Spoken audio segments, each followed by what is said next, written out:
ನಮಸ್ಕಾರ. ಡಯಾಬಿಟಿಸ್ ಬಂದ ಕೂಡಲೇ ಜಾಸ್ತಿ ಜನ ಅದನ್ನು ಯಾರ ಮೇಲೆ ಹಾಕೋದು ಅಂತ, ನಮ್ಗೆ ಯಾವುದೇ ಸಮಸ್ಯೆ ಬಂದರೆ ನಾವು ಏನು ಮಾಡೋದು ಅಂತಂದರೆ ಕಾರಣ ಹುಡುಕ್ತೀವಿ, ಯಾರ ಮೇಲೆ ಹಾಕೋಣ ಅಥವಾ ಇದಕ್ಕೆ ರೀಸನ್ ಏನು ಅಂತ. ತಾನು ತನ್ನದು ಅಂತ ಹೇಳೋದನ್ನು ಗಮನಿಸಲ್ಲ. ಇವಾಗ ಒಂದು ಸಮಸ್ಯೆ ಬಂದಾಗ ಇದನ್ನು ಯಾರ ಮೇಲೆ ಹಾಕಲಿ, ಇದು ಅವರಿಂದಾಗಿ ಆಗಿದ್ದು ಅಥವಾ ಅವ್ರ ಸಮಸ್ಯೆಯಿಂದ ಅಥವಾ ಅವ್ರ ಮಿಸ್ಟೇಕಿಂದ ನನಗೆ ಸಮಸ್ಯೆ ಬಂದಿದ್ದು ಅಥವಾ ನಾನು ಅವರು ಹಂಗೆ ಮಾಡಿದ್ದಕ್ಕೆ ನಾನು ಹಿಂಗೆ ಮಾಡಿದೆ, ಹೀಗೆ ನಮ್ಮ ತಪ್ಪುಗಳನ್ನು ನಾವು ಬೇರೆಯವ್ರ ಮೇಲೆ ಹಾಕಕ್ಕೆ ನೋಡ್ತಾ ಇರ್ತೀವಿ. ಹೀಗೆ ನಮ್ಮ ಆರೋಗ್ಯಕ್ಕೆ ಬಂದಾಗ್ಲೂ ನಾವು ಇದೇ ಥರ ಮಾಡ್ತೀವಿ. ತುಂಬ ಜನ ಏನಾದರೂ ಕಾಯಿಲೆ ಬಿದ್ದಾಗ ಇದು ನನ್ನ ಹೆಂಡತಿ ಈ ಥರ ಅಡುಗೆ ಮಾಡಿಕೊಟ್ಟಿದ್ರಿಂದ ನನಗೆ ಹಿಂಗಾಗಿದ್ದು ಅಥವಾ ನನ್ನ ಫ್ರೆಂಡ್ಸ್ ಗ್ರೂಪಿಂದಾಗಿ ನನ್ನ ಲೈಫ್ ಸ್ಟೈಲ್ ಹಾಳಾಯಿತು ಅದಕ್ಕೆ ನನಗೆ ಈ ರೋಗ ಬಂತು. ಹೀಗೆ ಡಯಾಬಿಟೀಸ್ ಬಂದ ಕೂಡಲೇನೂ ತುಂಬ ಜನ ಹೇಳ್ತಾರೆ ಇದು ನನ್ನ ಜೆನೆಟಿಕ್ಸ್, ನನ್ನ ಅಪ್ಪ ಅಮ್ಮನಿಂದ ಬಂದಿದ್ದು ಅಥವಾ ನನ್ನ ತಾತ ಮುತ್ತಾತದಿಂದ ನನಗೆ ಬಂದಿರೋಂಥದ್ದು. ಸೊ ತನ್ನ ತಪ್ಪು ಅಂತ ಹೇಳೋದನ್ನು ಎಲ್ಲೂ ಒಪ್ಕೊಳ್ಳಲ್ಲ. ಸೊ ಒಂದು ಗಾದೆ ಇದೆ, ಏನಂತಂದರೆ ಮೆಚ್ಯೂರಿಟಿ ಅಂದರೆ ಏನು ಅಂತಂದರೆ ನಮ್ಮ ಮಿಸ್ಟೇಕ್ಸನ್ನು ಅಥವಾ ನಮ್ಮಲ್ಲಿ ಏನೋ ತಪ್ಪುಗಳಾದಾಗ ಅದನ್ನು ಆಕ್ಸೆಪ್ಟ್ ಮಾಡ್ಕೊಳ್ಳೋದು, ಅದನ್ನು ಬೇರೆಯವ್ರ ಮೇಲೆ ಹಾಕದೇ ಇರೋದಿದೆಯಲ್ಲ ಅದನ್ನು ಮೆಚ್ಯೂರಿಟಿ ಅಂತ ಕರೆಯೋದು ಅಂತ ಹೇಳ್ತಾರೆ. ಇಲ್ಲಿ ತುಂಬ ಜನ ಏನು ಹೇಳ್ತಾರೆ ಅಂತಂದರೆ ಇಲ್ಲ ನನಗೆ ಜೆನೆಟಿಕ್ಸ್ ಆಗಿ ಬಂದಿರೋದು, ಅದು ಆ ಕಾರಣದಿಂದಾಗಿ ಬಂದಿರೋಂಥದ್ದು ಅಂತ. ತನ್ನ ಲೈಫ್ ಸ್ಟೈಲ್ ಹೆಂಗಿತ್ತು ಅಂತ ಹೇಳೋದ್ರ ಬಗ್ಗೆ ಯಾವತ್ತೂ ಮಾತಾಡಲ್ಲ. ಈಗ ಯಾವುದೇ ಸಮಸ್ಯೆ ಬಂದಾಗ ಅದರ ಮೂಲ ಹುಡುಕಿದಾಗ ಜೆನೆಟಿಕ್ ಅಂತ ಹೇಳ್ತಾರೆ. ಸೊ ನಾವು ಯಾವಾಗಲೂ ಹೇಳ್ತೀವಿ ಜೆನೆಟಿಕ್ ಇದ್ದ ತಕ್ಷಣ, ಅಂದರೆ ನಿಮಗೊಂದು ಜೀನ್ಸ್ ಇದೆ ಅಂದ್ರೆ ಮಾತ್ರಕ್ಕೆ ಅದು ನಿಮಗೆ ರೋಗ ಆಗಿ ಪರಿಣಮಿಸಬೇಕು ಅಥವಾ ಅದರ ಇಂಪ್ಯಾಕ್ಟ್ ಇರಲೇಬೇಕು ಅಂತ ಇಲ್ಲ. ನಾವು ಅದನ್ನು ಎಪಿಜೆನೆಟಿಕ್ಸ್ ಅಂತ ಹೇಳ್ತೀವಿ. ನಾವು ಹೇಗೆ ಅದಕ್ಕೆ ಅನುಗುಣವಾಗಿ ಬದುಕಿದ್ದೀವಿ ಅಥವಾ ಬದುಕ್ತಾ ಇದ್ದೀವಿ ಅದ್ರ ಮೇಲೆ ಜೆನೆಟಿಕ್ಸ್. ಜೀನ್ಸ್ ಹೆಂಗೆ ಅಂತಂದರೆ ನೀವು ಹುಟ್ಟಿದಾಗ ಬ್ಲೂ ಪ್ರಿಂಟ್, ಅದು ನಿಮ್ಮ ಬಾಡಿಲಿ ಹಿಂಗಿದೆ ಅಂತ ಬ್ಲೂ ಪ್ರಿಂಟ್. ಆದರೆ ಅದನ್ನು ರೂಪಿಸ್ಕೊಳ್ಳೋದು ಅವ್ರವ್ರ ವ್ಯಕ್ತಿಯ ಕೈಯಲ್ಲಿರೋಂಥದ್ದು. ಅದಕ್ಕೆ ಅನುಗುಣವಾಗಿ ಆರೋಗ್ಯವಾಗಿ ಅಂದರೆ ಜೀವನ ಶೈಲಿನ ಇಟ್ಕೊಂಡ್ರೆ ಆ ಪರ್ಟಿಕ್ಯುಲರ್ ಜೀನ್ ಇದ್ದರೆ, ಒಂದು ಕೆಟ್ಟ ಜೀನ್ ಇದ್ರೂ ನಮ್ಮ ದೇಹಕ್ಕೆ ಅಷ್ಟೊಂದು ಪರಿಣಾಮಗಳು ಬೀರಲ್ಲ. ಇವಾಗ ನಾವು ನ್ಯೂಟ್ರಿಷನಲ್ಲಿ ಜೆನೆಟಿಕ್ ಟೆಸ್ಟ್ ಅಂತ ಮಾಡ್ತೀವಿ. ಸೊ ಸ್ಯಾಂಪಲ್ ಆಗಿ ನಮ್ಮ ಎಂಜ್ಲನ್ನ ಕಲೆಕ್ಟ್ ಮಾಡ್ತೀವಿ ನಾವು, ಅದನ್ನು ಲ್ಯಾಬಿಗೆ ಕಳಿಸಿ ರಿಪೋರ್ಟ್ ತರಿಸ್ತೀವಿ. ಅದರಲ್ಲಿ ನೋಡ್ತೀವಿ ನಾವು ಯಾವ್ಯಾವ ಡಿಸೀಸಿಗೆ ಎಷ್ಟು ರಿಸ್ಕ್ ಫ್ಯಾಕ್ಟರ್ ಇದೆ. ಈಗ ಫಾರ್ ಎಕ್ಸಾಂಪಲ್ ಡಯಾಬಿಟೀಸ್ ಅಂತ ತೊಗೊಂಡಾಗ ರಿಸ್ಕ್ ಫ್ಯಾಕ್ಟರ್ ಹೇಳುತ್ತೆ. ಹೈ ರಿಸ್ಕ್ ಫ್ಯಾಕ್ಟರ್ ಅಂದರೆ ಫ್ಯಾಮಿಲಿಯಲ್ಲಿ ಈಗ ಜೆನೆಟಿಕಲಿ ಇದ್ದರೆ, ಈಗ ಅಪ್ಪ ತಾತ ಮುತ್ತಾತಂಗೆಲ್ಲ ಡಯಾಬಿಟೀಸ್ ಇದ್ದರೆ ಇಂತಹ ವ್ಯಕ್ತಿಗೆ ಡಯಾಬಿಟೀಸ್ ಬರೋಂತಹ ಜೀನ್ಸ್ ಇದೆ ಅಂತ ರಿಪೋರ್ಟ್ ತೋರಿಸುತ್ತೆ. ಅಂತಹ ಸಂದರ್ಭದಲ್ಲಿ ನಾವು ಹೇಳ್ತೀವಿ ನೀವು ತುಂಬ ಕೇರ್ಫುಲ್ ಆಗಿರಬೇಕು. ಆದರೆ ಒಳ್ಳೆಯ ಲೈಫ್ ಸ್ಟೈಲ್ ಇಟ್ಕೊಂಡಾಗ ನಿಮ್ಮ ಫಿಸಿಕಲ್ ಆ್ಯಕ್ಟಿವಿಟಿ ಮತ್ತು ಆಹಾರಗಳ ಕ್ರಮ ಎಲ್ಲ ಚೆನ್ನಾಗಿದ್ದರೆ, ನಿದ್ರೆ ಇದೆಲ್ಲ ಚೆನ್ನಾಗಿದ್ದರೆ ಈ ಜೀನ್ಸ್ ಎಕ್ಸ್ಪ್ರೆಸ್ ಆಗುತ್ತೆ, ಆಗೇಬೇಕು ಅಂತಿಲ್ಲ. ನಾವು ಕಂಟ್ರೋಲ್ ಮಾಡೋಕ್ಕೆ ಸಾಧ್ಯ ಇದೆ. ಸೊ ಈ ಜೆನೆಟಿಕ್ ಟೆಸ್ಟ್ ಮಾಡಿದಾಗ ನಮಗೇನು ಗೊತ್ತಾಗುತ್ತೆ ಅಂತಂದರೆ ಬಾಡಿ ರಿಸ್ಕ್ ಫ್ಯಾಕ್ಟರ್ಗಳು ಗೊತ್ತಾಗುತ್ತೆ, ಜೊತೆಗೆ ಯಾವ ಥರ ಆಹಾರ ಸ್ವೀಕರಿಸಬೇಕು ಅಂತಲೂ ಗೊತ್ತಾಗುತ್ತೆ. ಇವಾಗ ನಾನು ಹೇಳಿದೆ ತಾತ ಮುತ್ತಾತಂಗೆ ಜೆನೆಟಿಕಲಿ ಇದೆ ಅಂದರೆ ಅವರಿಗಿತ್ತು ಅಂತಂದರೆ ಮಕ್ಕಳಿಗೆ ಬರುವ ಸಾಧ್ಯತೆಗಳು ಇರುತ್ತೆ. ಆದರೆ ನೀವು ಒಳ್ಳೆಯ ಲೈಫ್ ಸ್ಟೈಲ್ ಇಟ್ಕೊಂಡ್ರೆ ಖಂಡಿತವಾಗ್ಲೂ ಬರದೇ ಇದ್ದಂಗೆ ಕಾಪಾಡ್ಕೋಬೋದು ದೇಹನ. ಒಂದು ನೆಕ್ಸ್ಟ್ ಬಂದ ಮೇಲೆ ಏನು ಮಾಡಬೇಕು. ಸೊ ಈಗ ಎಗೇನ್ ಜೆನೆಟಿಕ್ ಟೆಸ್ಟಲ್ಲೂ ನಮಗೆ ಗೊತ್ತಾಗುತ್ತೆ ಯಾವ ಥರ ನಮ್ಮ ಶುಗರ್ ಲೆವೆಲ್ಸನ್ನು ನಾವು ಕಂಟ್ರೋಲ್ ಮಾಡ್ಕೋಬೋದು ಅಂತ. ಹಲವಾರು ರೀತಿಗಳು ಇವೆ ನಮ್ಮ ಓವರ್ ಆಲ್ ಡಯಾಬಿಟಿಸ್ ಅಂದರೆ ಶುಗರ್ ಲೆವೆಲ್ಸನ್ನು ಕಂಟ್ರೋಲ್ ಮಾಡೋಕ್ಕೆ. ಸೊ ಒಂದು ಏನು ಅಂತಂದರೆ ಆ್ಯಕ್ಟಿವಿಟಿ. ನಾವು ಯಾವ ಥರ ನಮ್ಮ ವ್ಯಾಯಾಮಗಳನ್ನು ಇಟ್ಕೊಂಡಾಗ ನಮ್ಮ ಇನ್ಸುಲಿನ್ ಲೆವೆಲ್ಸ್ ಅಥವಾ ಗ್ಲೂಕೋಸ್ ಲೆವೆಲ್ಸನ್ನು ಮೇಂಟೈನ್ ಮಾಡ್ಬೋದು ಅಂತ ಹೇಳೋದನ್ನು ಜೆನೆಟಿಕ್ ಟೆಸ್ಟ್ ಮುಖಾಂತರ ನಾವು ನೋಡ್ಕೋಬೋದು.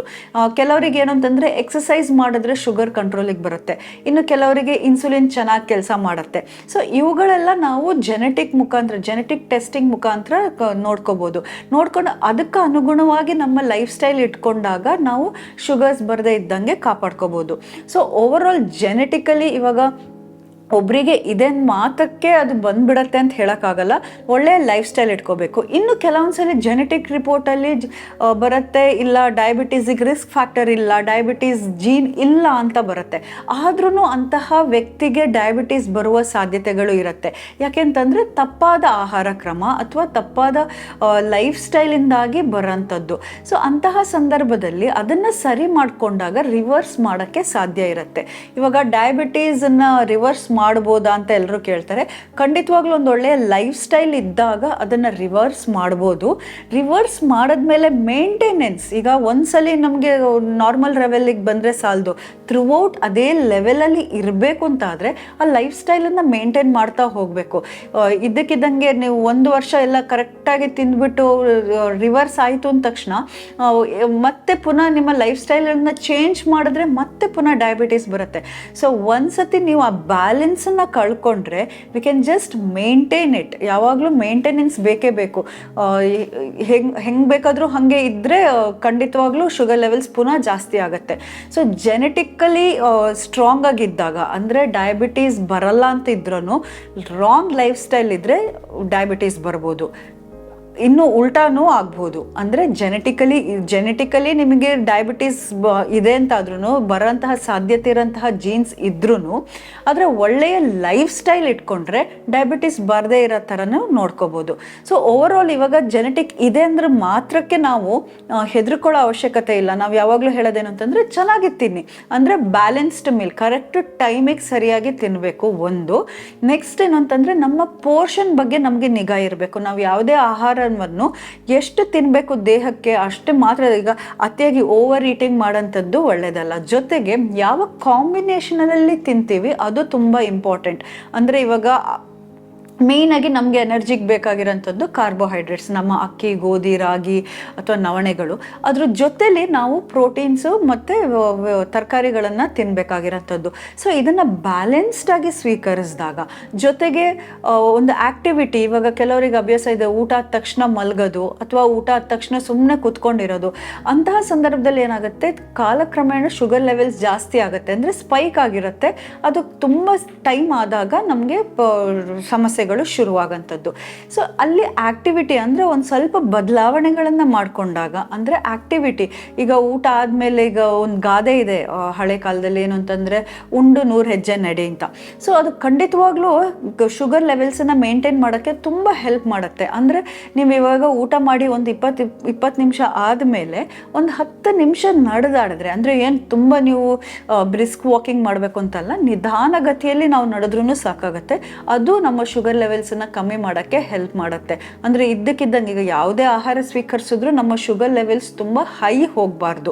ಸೊ ಇದು ಈ ಥರ ನಾವು ಆ್ಯಕ್ಟಿವಿಟಿ, ಅಂದರೆ ನಮ್ಮ ಲೈಫ್ ಸ್ಟೈಲನ್ನು ಚೇಂಜ್ ಮಾಡಿಕೊಂಡಾಗ ನಮ್ಮ ಶುಗರ್ ಲೆವೆಲ್ಸನ್ನು ನಾವು ಮೇಂಟೈನ್ ಮಾಡೋಕ್ಕೆ ಸಾಧ್ಯ ಇದೆ.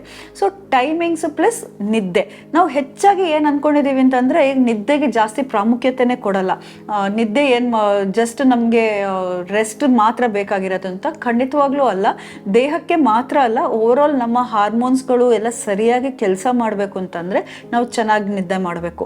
ಚೆನ್ನಾಗಿ ನಿದ್ದೆ ಮಾಡದೇ ಇರೋ ಸಂದರ್ಭದಲ್ಲಿ ಏನಾಗುತ್ತೆ ಅಂತಂದರೆ, ಕಾರ್ಟಿಸಾಲ್ ಅಂತ ಹಾರ್ಮೋನ್ಸ್ ಇದೆ, ಅದು ಸ್ಟ್ರೆಸ್ ಹಾರ್ಮೋನ್, ಅವುಗಳು ಜಾಸ್ತಿ ಆಗುತ್ತೆ. ಅವುಗಳು ಜಾಸ್ತಿ ಆದಂಗೆ ನಮ್ಮ ದೇಹದಲ್ಲಿ ನಡೆಯುವ ಹಲವಾರು ಪ್ರಕ್ರಿಯೆಗಳಿಗೆ ಅಡೆತಡೆ ಆಗುತ್ತೆ. ಈಗ ತೂಕ ಹೆಚ್ಚಾಗೋಂಥದ್ದು ಇರ್ಬೋದು, ಆಮೇಲೆ ಇನ್ಸುಲಿನ್ಗಳು ಸರಿ ಕೆಲಸ ಮಾಡದೇ ಇರೋಂಥದ್ದು, ಹೀಗೆಲ್ಲ ಸಮಸ್ಯೆಗಳು ಶುರು ಆದಾಗ ನಮಗೆ ಆನ್ ಅ ಲಾಂಗ್ ರನ್ ತುಂಬ ಟೈಮ್ ಆದಾಗ ಶುಗರ್ ಲೆವೆಲ್ಸ್ನ ಸಮಸ್ಯೆಗಳು ಅಥವಾ HbA1c ಜಾಸ್ತಿ ಆಗಿದೆ, ಡಯಾಬಿಟೀಸ್ ಆಗಿದೆ ಅಂತ ಡಾಕ್ಟರ್ ಹೇಳೋಂಥದ್ದು. ಸೊ ಒಬ್ಬರಿಗೆ ಜೆನೆಟಿಕಲಿ ಡಯಾಬಿಟೀಸ್ ಇದ್ದರೆ ಬರಲೇಬೇಕು ಅಂತಿಲ್ಲ. ಒಳ್ಳೆಯ ಲೈಫ್ ಸ್ಟೈಲ್ ಇಟ್ಕೊಂಡ್ರೆ ಖಂಡಿತವಾಗ್ಲೂ ಡಯಾಬಿಟೀಸಿಂದ ದೂರ ಇರೋಕ್ಕೆ ಸಾಧ್ಯ ಇದೆ.